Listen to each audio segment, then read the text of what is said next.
পৃষ্ঠপোষকতার অর্থনীতি চলবে না, সাফ জানিয়ে দিলেন নতুন অর্থমন্ত্রী আমির খসরু মাহমুদ চৌধুরী।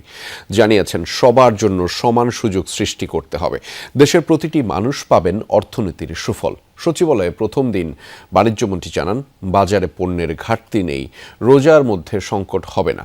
টেকসই শ্রমখাত প্রতিষ্ঠা করতে চান শ্রমমন্ত্রী।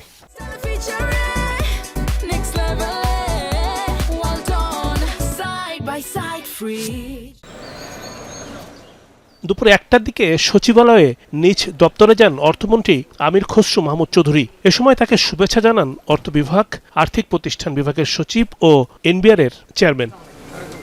অর্থ মন্ত্রণালয়ে প্রবেশ করেই সাংবাদিকদের নিজের ইচ্ছার কথা জানান মন্ত্রী।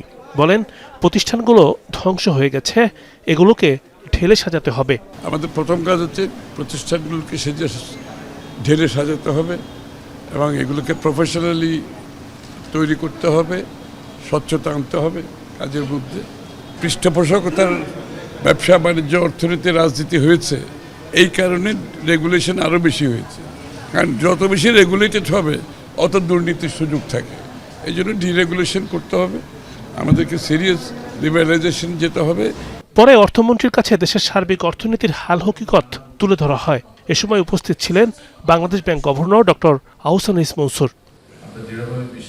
স্থিতিশীল বাজার ব্যবস্থা তৈরির প্রতিশ্রুতি দেন বাণিজ্যমন্ত্রী খন্দকার আব্দুল মুক্তাদির। জানান, এলডিসি উত্তোলন পিছিয়ে দিতে কাজ শুরু করেছে মন্ত্রণালয়। প্রতিশ্রুতি দেন, রোজায় বাড়বে না পণ্যমূল্য। এলডিসি গ্র্যাজুয়েশনটা আমরা ডেফার করতে চাই এবং এটার জন্য যে যে ব্যবস্থা নেওয়া দরকার তার প্রত্যেকটাই নিব।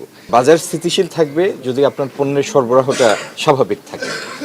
আমাদের হাতে যে পরিমাণ মজুদ আছে, বাজারে যে পরিমাণ পণ্য আছে, বিশেষ করে রোজায় যেগুলির ভোগ বেড়ে যায় সেগুলির সেই হিসাবে আমরা দেখছি যে আমরা কমফোর্টেবল পজিশনে আছি। অপ্রাতিষ্ঠানিক খাতে কাজ করে দেশের বিপুল সংখ্যক মানুষ। শ্রমিকদের বেতন ভাতা নিয়েও মাঝে মধ্যেই ছড়ায় উত্তাপ। দায়িত্ব নিয়ে মন্ত্রী জানান, মালিক শ্রমিক সুসম্পর্কের ভিত্তিতেই হবে টেকসই শ্রমখাত। শ্রমিক মেহনতি মানুষরা যদি নিজেরা স্বাবলম্বী হয়, দেশ তো ওইখানে উন্নত হবে। কাজে আমাদের তো তাদের কথার বাইরে তো আমরা অন্য কথা চিন্তা করার সুযোগ নেই। উৎপাদন বৃদ্ধি এবং কর্মসংস্থান সৃষ্টির ক্ষেত্রে প্রতিবন্ধকতা শনাক্ত করে সমাধানেও নেওয়া হবে উদ্যোগ। রিমুন রহমান, যমুনা নিউজ, ঢাকা।